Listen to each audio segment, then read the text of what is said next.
And I want to say that it's good to be in this panel, first of all, because it's a fantastic panel. With Anders Sjostund, we have been comrades in arms in fighting for Eastern European liberal states and reforms. And Natalia is really, in my eyes, the key driver of reforms in this country, with the fantastic energy and optimism that we absolutely need.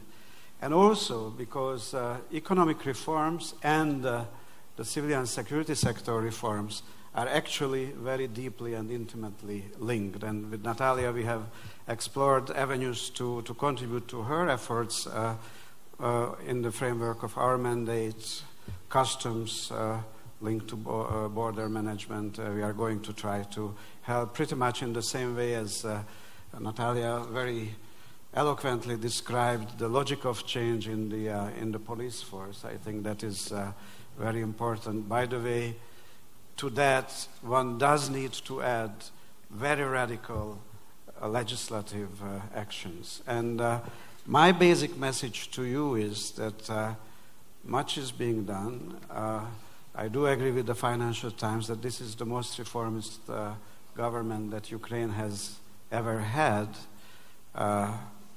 But I do deliver the bad news also that not enough has been done. And I just had a lunch with one of the key advisors to Natalia and to the Minister of Economy, EUAM, and he actually described how much is happening in the economic sphere, and there may be one of the missing elements is to selling it better, both internally and externally. In the civilian security sectors, the reform efforts now haven't reached the point where we could say that we are turning the corner. That is my honest view to all of you, because being a friend of Ukraine, I shouldn't paint it nicer than it is. Natalia has spoken about prosecution. Promising things are happening in the prosecution. They have to cement it in the Constitution. And this is a battle that is going on now, and I just hope that really from the President down, everybody is understanding what a critical issue it is to really get rid of the famous Obshy Nadzor, not only in its name, but its practice. Prosecution has to be a controlled body. It's 19,000 people at the moment. It will probably be also reduced substantially, which it has to be. It has to be controlled by the usual mechanisms of social control, and it does have to have a self-governing, strong self-governing mechanisms. Plus, what Natalia has mentioned, I couldn't agree more with. Here, as well as when it comes to the courts and the police, what you absolutely need is, in the framework of the civil sector reform, to raise the salaries. If people make $100 per month, they will remain corrupt. This is just as simple. Even if you will have young people, maybe for half year, as Natalia said, they can work patriotically, but the system will rotten them. It's absolutely critical, and I'm very pleased we have friends here from the European Union delegation. They are working very, very hard with the government to help there. And let me be also very honest, the civil service reform does need to accelerate.